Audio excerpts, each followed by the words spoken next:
Alles goed? Ja. Mooi. De dag begint met koffie en een praatje. En dan gauw aan het werk. Zo jelle even mee aan gaan.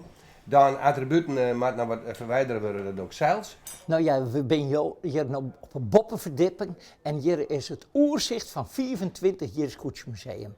Maar dit is het allereerste begin. En dat is eigenlijk in 97, 98 is het opgericht, maar in 97 begonnen we met de bouw. Het hele terrein weer nog leeg en keel en daar de eerste spanten omheen en daar kwam het hok.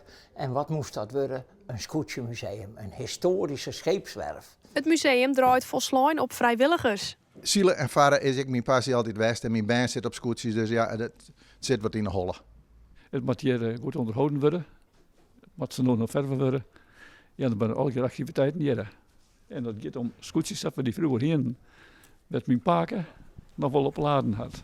Just het wel hoe mooi resultaten dat al hier is en hoe volle bezoekers er binnen. Het is altijd gezellig. Dat is heel belangrijk. Je zorgt dus gewoon dat die mensen die hier komen al je passie hebben voor dit museum.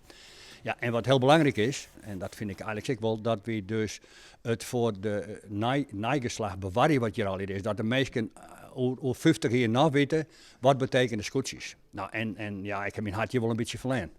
Het Scootjesmuseum is meer als alleen nog een uitstalling. Dat is zo wichtig dat die band, ik zelf, voelen wat het is om mijn mool of mijn steenkool aan boord van het schip te hijsen. En dat ze die knopen oefenen. En zo zijn er volle meer dingen die ze hier zien, kennen, roeken, vielen, proeven. Eigenlijk alles van vroeger moest beleven. Het gaat om de beleving.